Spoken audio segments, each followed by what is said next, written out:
Okay, I'm going to welcome everyone again. I was talking for 5 minutes and I wasn't recording. So welcome again. My name is Catherine Nita. I'm an author and a spiritual coach.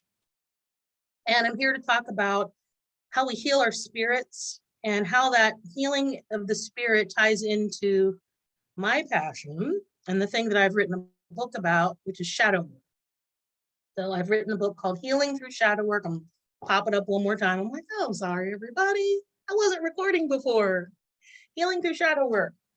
So this book and the journey I took to write this book is what's motivating all of this. And I was saying that I have a group on Facebook, 20,000 members strong, and it's called Healing Through Shadow Work. And it's a place where people can come and we can talk about this what I'm calling right now is a crisis of spirit. I see people now getting into shadow work. They didn't understand, like 6 months ago, people were like, what's that? I got into this many years ago, and I've just been kind of throwing everything around ever since then. But what I've noticed is that you have to approach this work with a spiritual foundation. You have to, part of it is, and the way I approach shadow work is as a system where you can develop that relationship with yourself. You can tap into your spirit if you've been disconnected from spirit, which a lot of people have, and use that connection to your own spirit to fuel yourself, to provide solace and comfort yourself whenever you need it. Because we are right now, a lot of us try to find that comfort and solace and connection in others. And that is actually essential. We're human beings and we need to connect with other human beings. That's just part of our existence here.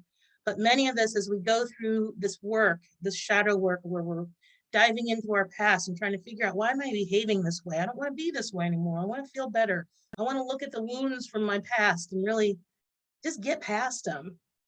You don't have to rehash everything. You can just focus on moving forward and releasing and letting go and forgiving. But a lot of people can't just forgive. A lot of people can't just let things go. And so because of that, I wrote this book. And I also wrote it because it's a process that I used. I didn't sit down and think, I am going to do shadow work now. First, I will do this and this and this. I just kind of did stuff. And then I looked back on my journey and started chunking it out. I'm like, oh, that's what I did. Here's how I did it. And if I could, offer advice now to people going forward, I can kind of put it in a nicer, easier to understand container.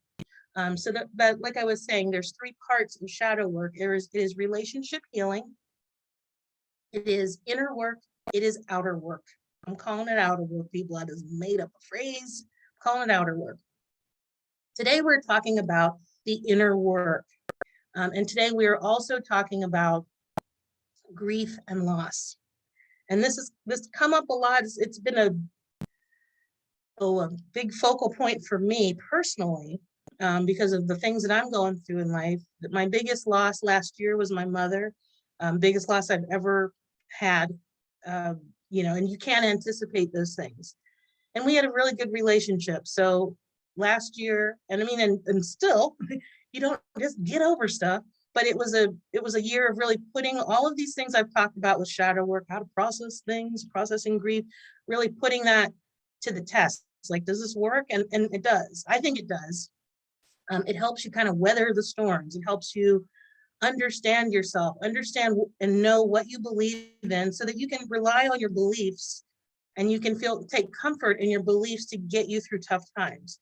So one of the things that we talked about yesterday was, what do you really believe in, especially when it comes to spirit and spirituality?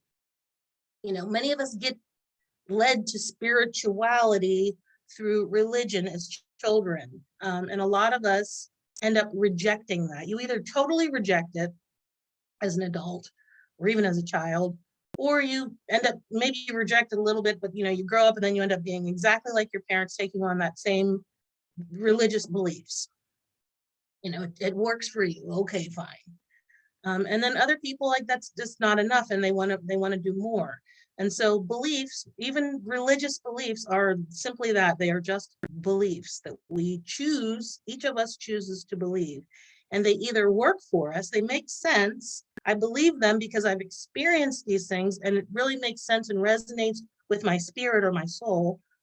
Or I may have to challenge my beliefs. I may have to think, bigger, expanding. We always want to be expanding our awareness. We don't have to always necessarily expand our beliefs, but the more expansive you can be, the more you can kind of understand and encompass other, not encompass, that's the wrong word. Can't find the right word. But you can relate to others because you have a bigger picture. You have a more expansive view. You can see more connections between things because again, you're in a larger and more, and again, it's more expansive. It's not better or right or wrong. It is just more expansive. And so a lot of times when our beliefs are limited, we close them down and we only look, we don't go outside of this circle with this belief. Why? Because that's what we've been told. And so some of us, I was one of those people, challenged those beliefs within myself. I wasn't one to challenge people, but you find your own way. And so spirituality is very, very unique and personal to the person. So we're not here to talk about do spirituality my way. We're here to talk about the concept of spirituality and how you can use that to heal. And then it becomes almost like this self-fulfilling, self-perpetuating kind of thing where you can fulfill yourself and feel whole. Really, it's this feeling of wholesomeness that we're going for. So again, yesterday, I'm going to talk about some things. We talked about grief and loss. I've been encountering a lot of folks these days, especially within the shadow work group and in my coaching, that are having kind of like I said, a crisis of spirit. And what I mean by that is a lot of things are affecting us right now. And it's overwhelming. It's too much. Like I said, I'm dealing with my mother's grief. A lot of people, we can just look at the pandemic. We'll just take COVID and the pandemic as an example. How many of us have lost a family member or a friend to COVID?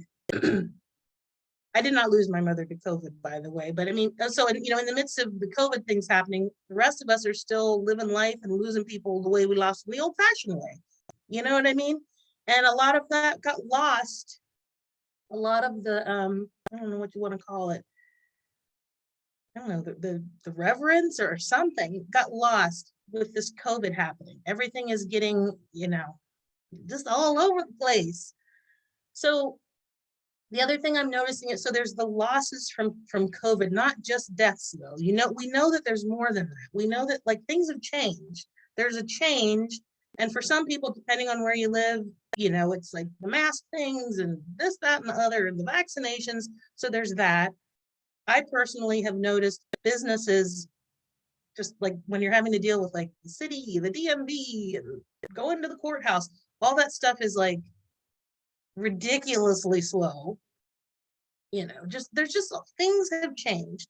Restaurants aren't operating the same. Staff is low in different places. So it affects all of us and we're all feeling it. And I feel like a lot of people feel trapped. They're lonely. And the opportunity that this pandemic brought, which I, for the record, identified at the outset of this, it's an opportunity to go within, and really, it's been. You can just see it. You can look back on the past 2 years and see that COVID has been a catalyst for a lot of people's spiritual awakening. What was my catalyst? The 2016 election. These things happen collectively, and they affect us in huge ways. And so we always talk about, oh, this is going to happen. The world's going to change, and this is going to happen, but we don't notice it when it's happening. So right now, things are happening, and a lot of people are waking up.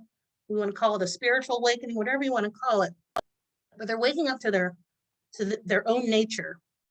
They're waking up to their past. We're kind of living in a time where it's okay to talk about your feelings. It's becoming more and more acceptable. We talk about our feelings now. We talk about mental health. We talk about all the things that we couldn't talk about before. For example, my generation, we grew up a certain way. You just didn't talk about it. Everyone's going through stuff. Don't complain. You don't talk about the abuse in your family. And God forbid you are someone experiencing that abuse and you are being silenced. Your feelings are being ignored, or your voice is being silenced. So I've met a lot of people recently who are dealing with these kinds of issues. Things about around mental health that we didn't talk about mental health before. You just, they're so and so in the family, they're a little slow. We don't just say people were a little slow. That's what we said. But now we know a little bit better. We try to use better words and say all the right things. And so another part of this grief and this loss and what we're dealing with is coming a lot of these generations. So my generation, which is like Generation X, I was born in the 70s, people born in before me, probably even up to the 80s, maybe even the 90s, but definitely 70s and earlier if you were born. I'm meeting a lot of people who are going through, who are just this awakening. They're like, things are flooding in and they don't know how to deal with them. And they're flooding in because we've had this time during this pandemic to be still, to shut things down. We've been forced to do it. We've been forced to sit with ourselves. We've been forced to think about things. And so if you don't have a practice of your own, if you don't have some sort of way to process everything that has been happening with the current situation, not to mention all of these things that are now flooding back to you from the past, and not knowing how to deal with them, it can be very, very overwhelming. So that's why we're here. And that's what we're talking about today. So this crisis of spirit, what do I have here? One of the things that happens during this crisis of spirit, you may hear it called the dark night of the soul. And so I think there could be two different things going on here, but we'll talk about both of them. So if you're that person who's experiencing like some sort of, like something's happening, I'm being overwhelmed with feeling, this is almost like it's like a trauma. The pandemic was kind of like a trauma, guys. It's because, again, it's about being overwhelmed. Like, I don't even know what to feel. There's too many things to feel and it's too complex. Excuse me. So that's the one thing that we're dealing with. But the other is when you start doing this work, when you start healing, going into the past, letting go of stuff, starting to cultivate that love for yourself that wasn't there before, treating yourself with kindness and compassion, and in doing that, learning to treat other people with kindness and compassion. Sometimes we have these moments during this healing. I think of the healing as kind of like it goes in waves, it just goes up and down. And so like for me, when grief would hit me up here, or excuse me, the high is the good part. Grief, when you get down to that bottom part and that's where like I'll remember my mom, I'll get sad, something will happen. It's the ability to come up out of that, to come out of those lows. And I fortunately had I had great role models for that. My mother and my grandmother taught me spirituality, and they taught me how to embody and practice my beliefs just by the lives that they lived. They didn't sit there and teach me, listen to this and you do this and you do that. They just lived their lives. And they were great examples of that. And it took me having to process my mom's grief, even though, I love her. I thought she was great. We had our issues. Everybody's got their issues with their parents, but it was really only in her death that I was able to really see the beauty of her life and how it really allowed me to take note that she had embodied those beliefs. Like I didn't appreciate it enough when she was alive, although I did appreciate her, but I'm just saying there's a deeper appreciation. And so that also reminds me to mention that as you do this work, by getting rid of the things that aren't you, and that's what shadow work does, you get rid of those behaviors. That's not me. That's not who I am anymore. I don't want to be that. You decide and you work through it. You work through all the emotions and then you let it go. Now that can take years. It's not something that like you just do on a weekend. I'm gonna do some shadow work. Okay, cool. Might be doing it for a few more weekends. You never know. But I can't dictate someone's healing. You never know. It might take you a weekend. It took me years. So this dark night of the soul that we're talking about is this time when like you're doing this work and you're healing and you really are you're feeling better. And then you'll just feel bad. Like it's almost like everything's got to catch up. And we talked a little bit yesterday about being in alignment. And so it's just your kind of like your body, mind, and spirit getting back into alignment. When you're working on this, on shadow work and dealing with that heavy emotional stuff from the past or whatever, maybe it's something from the present, and just processing that, it takes a toll on us, and we have to rest. Like, we need more rest. You may feel like you're that you need more rest these days. You probably do. If you feel that way, rest if you can. By all means, rest. And so one of the things as a reflection, if you're watching this, is I want you to think about some of the things that you might be grieving right now. And so again, like I said, for me, it was my mom last year. I'm in the middle of a divorce. So I'm like trying to get divorced. I'm like, that's a huge loss. Change, in my career, change in housing. I mean, I had a lot of huge things the last couple of years on top of this ridiculous craziness from COVID, which is just off the last nerve, y'all. But so I want you to think about those things. And then I also want you to think about, like, because we don't in our society give enough time to grieve things. And that's one of the things that I want to talk about more and maybe teach people more. And maybe we kumbaya together about it. We have to learn how to grieve. We have to learn how to process loss. And so there's, like I said, there's a loss of so many things. There's a loss of family, friends, marriages, jobs, a way of life, so many things that fall under this category of grief, and we don't really realize it. And so we have to give ourselves time to work through these things. And so that's what I want to get into next. But again, just thinking about, you probably are grieving and maybe you don't even realize it. And that could be a little bit of why you're not feeling so great. I love to talk about spirituality and old things. I always have. But I was one of those people where I was like, I can't, like, it is not all just touchy feely. I can't be that person that comes on and is like, hello, everybody. How are you? I wish I could be that gentle. I'm not gentle, y'all. Sorry. I'm like, I have problems. I need answers. So I'm just not one of those people that's just my style. So you'll get used to that. And that's the approach I take is, well, with coaching and shadow work, what I'm really trying to get people to see is their patterns. And really, again, it's all about cultivating self-love, which is easy to say, but to do it, you have to do this inner work.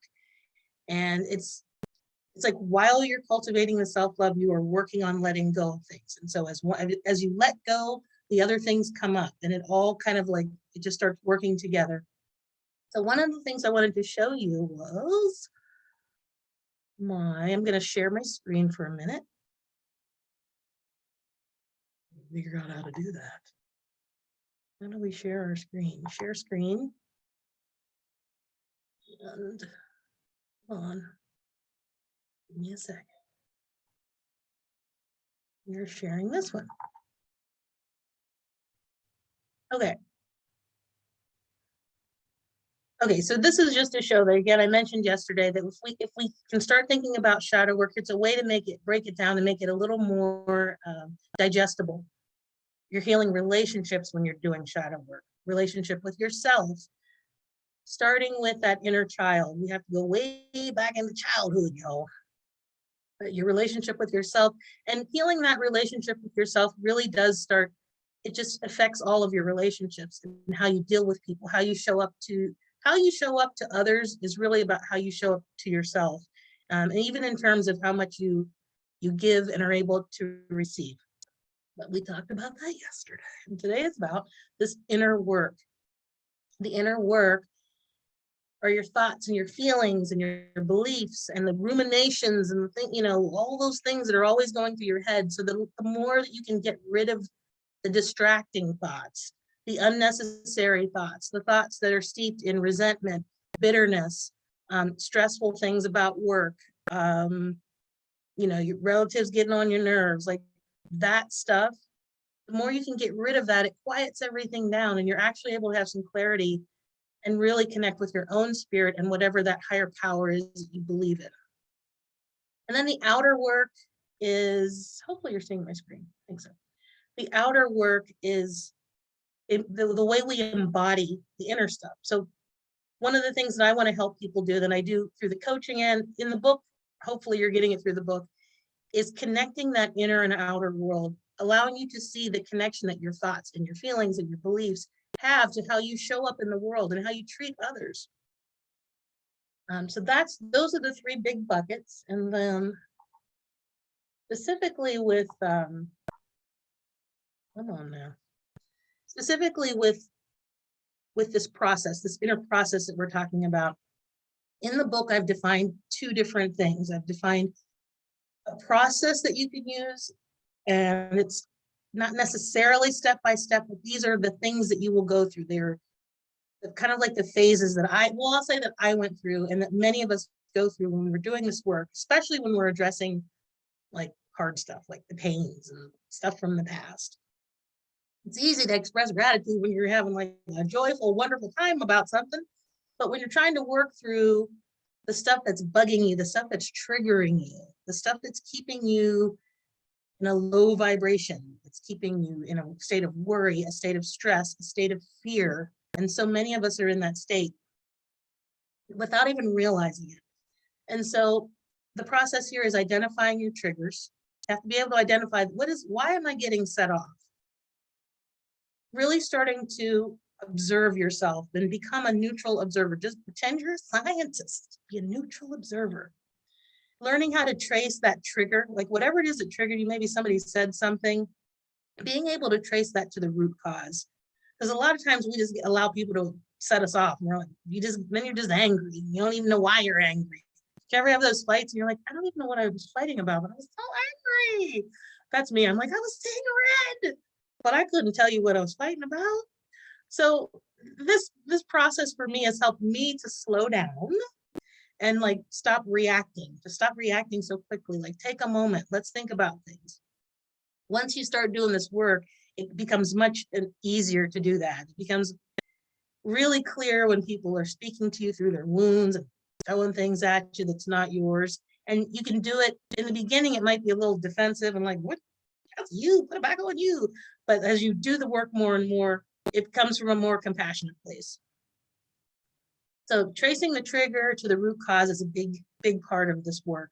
When you're processing things, being able to feel your feelings is probably the biggest part. And again, this is where many generations of us were never really taught how to feel our feelings. And so when we start feeling feelings, which many people are feeling right now, we don't know how to deal with them. What does this mean? Is something wrong with me? I'm not supposed to feel. Men aren't supposed to cry. Women aren't supposed to cry. Apparently, we're not supposed to cry. I love to cry. You got to get a good cry. I always tell people, get your good cry on. Okay, do it. Feeling those feelings and not, you may feel feelings of guilt. You may feel feelings of resentment and bitterness, and you have to let yourself feel them. One of the ways it helps me to do that is to journal. Sometimes I'll just sit and think about it and be like, I mentally walk myself through it. Or you can journal. If you have a therapist or a coach, you can express it that way. Create any kind of creative endeavor, but expressing the feeling, you got to feel it, which is awesome. Like, yay, I'm feeling feelings. Now I need to express it.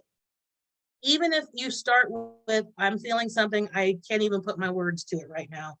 One of the things I experienced doing this work, I was really, for many years, down in the low vibes, I didn't realize it. And so when I started feeling good, it actually took me a minute to recognize feeling good. So that's, yeah. So you're feeling your feelings. What do you do after that? Well, then we want to learn how to forgive. We practice forgiveness. And the forgiveness starts with forgiving ourselves. And again, I'm meeting so many people, it's like they're learning how to do the shadow work, and people can understand that other people are hurt also, and that they speak through their pain. We're all getting that. Cool. That opens doors for compassion and kindness and understanding and listening. So keep doing that. Then the next step, and this is where a lot of people get stuck, is forgiveness. And that's why, again, I'm saying, you need a spiritual foundation. You do. Because I don't know how you're ever going to forgive someone and truly let it go, truly accept it, without having that place in your heart that is coming from, I'll just say it, love, coming from love. So forgiveness is a big step in the process. And then after that, it's not even after, again, like that doesn't have to happen one after the other. You may not experience all these things. These are the main things that I experienced as I went through those waves, those ups and downs. Every time I was in the down, realizing like, oh, I got to do this, this, this. That's, again, it was my experience. And with my having that spiritual foundation, I'm able to do this next step of expressing gratitude. Gratitude's a big part of this. You have to be able to appreciate things in your life. You just do. It helps. And again, if you haven't really like given appreciation to that, like truly that kind of appreciation that where you rocks you to your core, like, thank you, Lord Jesus. That's what my grandmother used to say. She'd say, thank you, Jesus. Thank you, Father. But she said it was kind of funny, but she meant it. You know, they grew up in a time they were poor. So having running water is something to be very, very thankful for. Having heat is something to be thankful for. And I've been around long enough where I'm thankful for those things too. Let's just put it that way. So being thankful for things for me, and then in dealing with these relationships, being thankful for like in dealing with my mother, for example, being thankful for the things that she taught me, being thankful for just everything about her. Now, where it became a little harder was like my soon-to-be ex-husband. I'm like, okay, how do I express gratitude here? I don't really express gratitude to him, but there are things that I was grateful for. I learned about myself. I was grateful for the experience because it taught me how to love myself. Being in I don't say the bad relationship, but it was kind of the wrong relationship for me, taught me what I really needed. I mean, I had to learn. That's like when you have to learn things the hard way. That's what we go through. That's what I went through. So once you express that gratitude for whatever experience that you had, then being able to truly let go of something. Again, people have trouble letting go. We are very comfortable in our pain. It just is what it is, because the thing with letting go is really about, sometimes, I won't say it always is, but it's about that fear of the next thing. Once I let go of this, what is there? Well, that's for you to discover. A lot of this is discovering yourself again, or remembering who you are, digging back into the essence of yourself, that you from childhood, that joyous part of you that marveled at the world. And then at the end of the day, acceptance. It is really about being able to accept. And when we do all of these things, the triggers, forgiving, and gratitude, we grow, we mature, we move, we grow through something. And so the other part of, and hopefully you can still see my screen here, the stages that we go through, we begin this journey powerless. And then we move through stages of discovery, being accountable, healing, and empowered. I just gave them, I will name something, slice it and dice it and give it a name. You may call it something else, but understand that you are moving from a place where you feel powerless. The world is against me. What can I do? What's the point of it all? Moving through to a place of empowerment where you are consciously living your life. You're not being distracted by the stuff from the past. You're more living in the present moment and being conscious. I mean, that's it. That's it. So I'm going to take this off of sharing. I can figure it out. Stop sharing. And just remind everybody that these stages, again, they're outlined in my book, Healing Through Shadow Work. And we go into more detail there. So I'm going to stop sharing. Pull up my other file. So many sticky notes. Get back to where we were here. So again, we were talking about this concept of inner work. The inner work is the thing that's going to heal your spirit. The inner work is like that's my jam. The inner work, that's my jam. And it's really getting down into our thoughts and our feelings. And we know through neuroscience, this concept of neuroplasticity. Science, I'm like, y'all people that I need to have everything proven through science. Well, they've done proven. You can just change your beliefs. You can change things, and you can literally rewire your brain. You can rewire it. You're in charge. But doing this work, you have to be brave to do it. You have to be willing to kind of look at some of that ugly stuff and then be like, yeah, I'm going to let it go. And then get excited about new things. So another side of this work, and when we talk about healing yourself, healing that inner child, and healing the adult you, is learning how to use our imagination again, learning how to listen to our intuition, learning how to be more empathetic. And we learn how to do it as we work through, as we learn how to forgive, as we learn how to let go. It increases all of those things, and it makes us feel better. Our spirits feel better. So what I would like you to now do is, I want you to think about some situations, and this is one of this exercise is to help cultivate gratitude, and it's also to help you learn how to observe yourself. So I want you to think about a situation, maybe one or two situations in your life where you felt like, I'm never going to get through this. This is the end of the world. This is it for me. Like, it's a situation that was so bad that maybe you never even told people about it. It was, you were ashamed or embarrassed, or maybe not. Maybe people knew.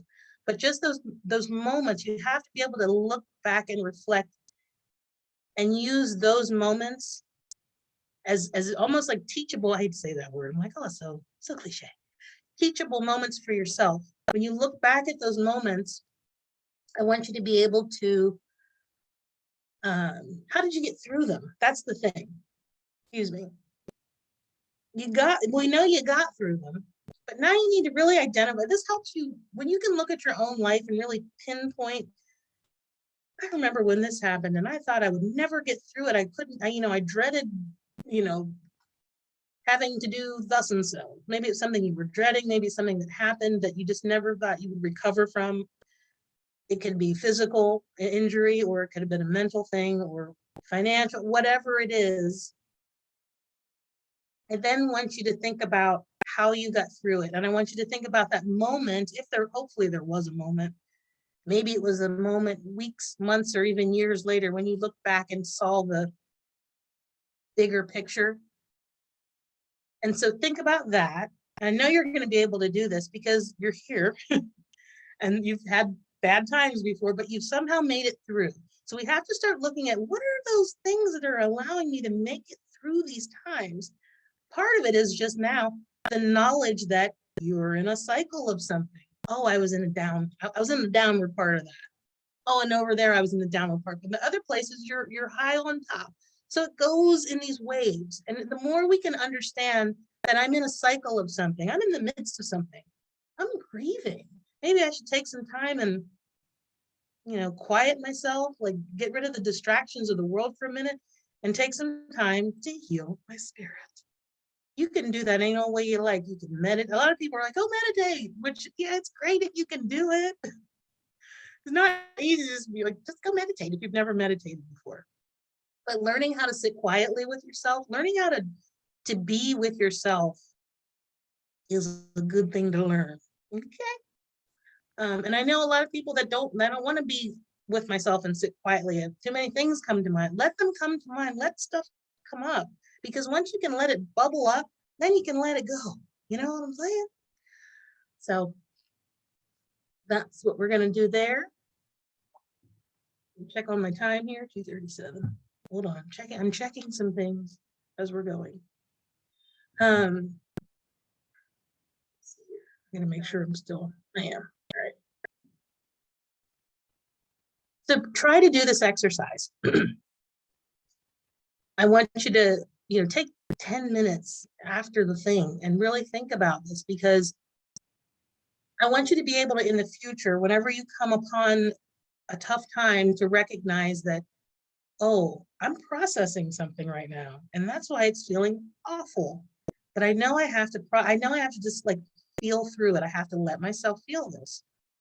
So those are things you're going to do. By the way, if there's nobody in the Zoom, but I'm assuming there may be a few people on Facebook, but I don't see the chat. So I'm sorry if you're chatting to me and I'm not responding.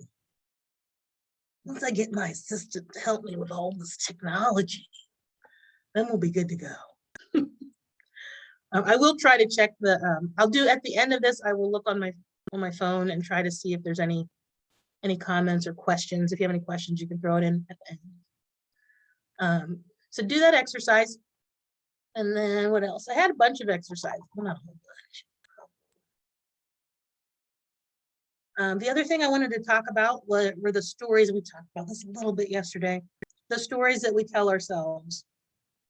The story of who you are. You know, I'm this, I'm that. I just saw one today where someone said, everyone always leaves me. Those things, the things like that you say, like, oh, I'm so irresponsible, or oh, I can't keep anything straight. Like those little negative things that we say about ourselves, and we say them so not, you know, so flippantly, nonchalant, not even thinking about it. Start thinking about it.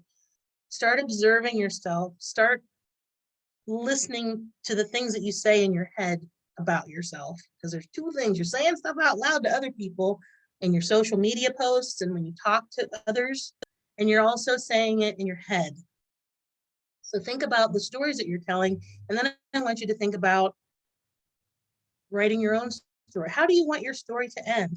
Think about your story of your life so far, as if you were telling it to somebody, like they didn't know you, and you know, just talking about yourself in the third person kind of thing.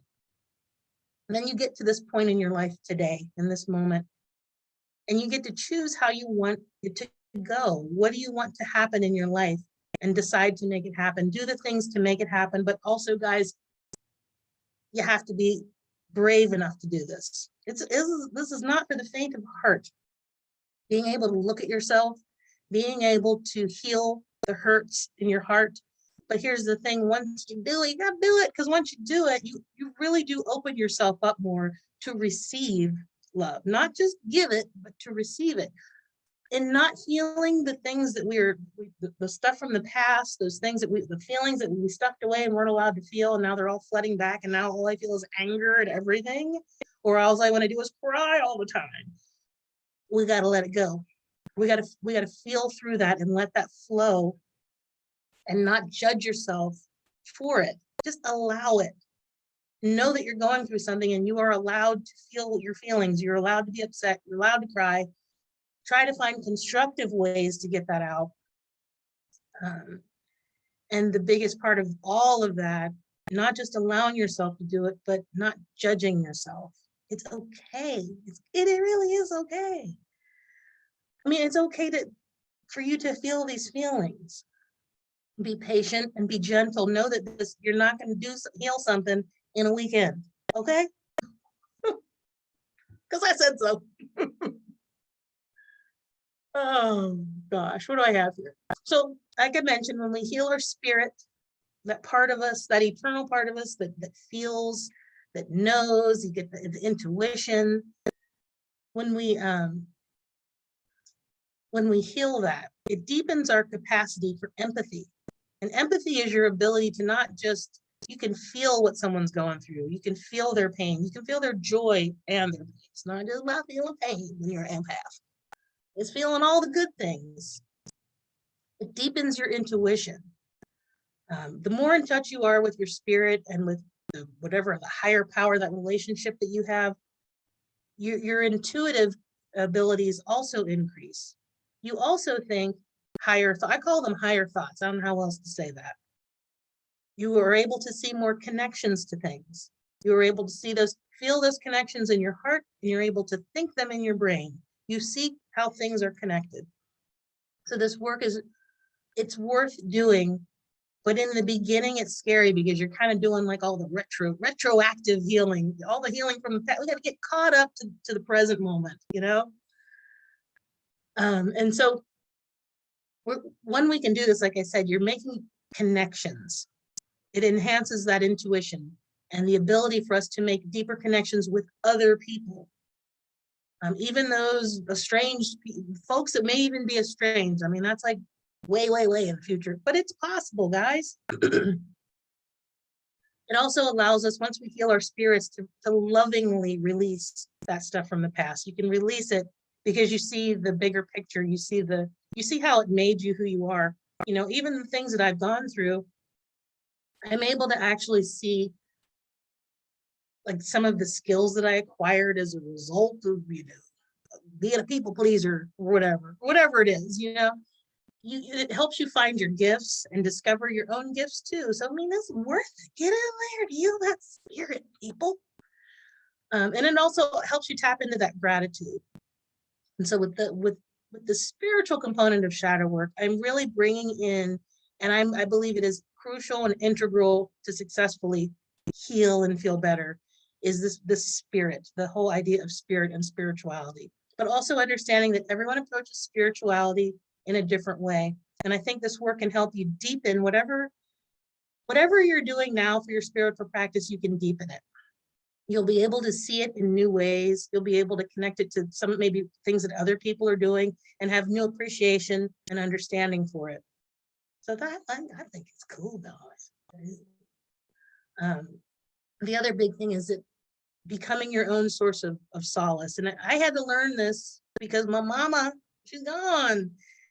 And I'm still working on it, but I'm also a mom. So I know that the more, I see how my mother was to me. I see the role that she was a role model, all the wonderful things that she did. So I know that I have to heal, and I am healing because I'm going to be that same thing for my daughter.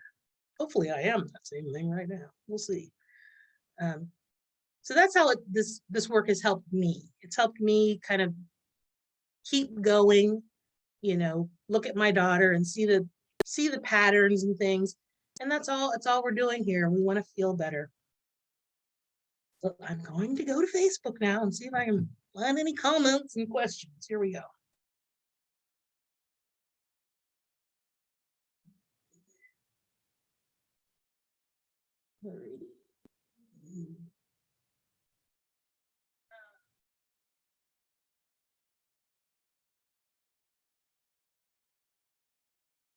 Is this me? Yes. Sorry. Looking at my phone. Hi, Sheila. Thanks for joining again. Sheila joined. All right. I'm going to turn it off because I'll get caught in a crazy loop of video. Anyway, I wanted to thank you for joining today. We're going to continue talking about this tomorrow, but tomorrow I want to really get into the outer work. How do we start embodying these things that we believe in? Well, first of all, we got to figure out what it is we believe in. You gotta drill down. Do you believe in God? Do you believe in a higher power? Do you believe in, how do you think life works? Why are we on the planet? I mean, I'm talking about those deep things. Why are we here? What's going on? Somebody help. You have to figure it out for yourself. And the hardest part when you start healing and you start having these cool revelations about yourself and seeing the connections in the world, the hardest part is not, wanting everyone to see it exactly your way, because I did that in the beginning. So what I'm trying to do now is just really look at it from a place of healing your spirit, of doing, sitting and doing this uncomfortable work. Sometimes it's uncomfortable, but it comes with a great reward. And also this process that I talk about, those stages and, the different feeling through things, triggers and all that. It's really a process that, it's how I personally, it's how my brain works. So it's kind of like I use it it's just how I work. I don't sit down and say like, now I'm going to work through the shadow work steps to address this problem in my life. I just work through things now. It just flows. So that's what we have for today, guys. I'm gonna end it rather a few minutes early today. And I thank you for joining me. Tomorrow, again, we're going to get into how do we embody our beliefs? How do we get out there and keep everything in alignment? The things that are in our heart, our deepest beliefs. How do we then express them with others and not, not betray ourselves, not say one thing and really feel another? That's where we get out of alignment, and we'll talk about that more tomorrow. So thank you for joining. This is being recorded, so you guys can catch it anytime. My name's Catherine Needham. Like I said, if anybody's interested in some coaching, check out my website. It's catherineneedham.com. There's info there on my book and all the other good nuggets of information about shadow work. So I hope you all have a great rest of your day, and I will see you tomorrow. Bye-bye.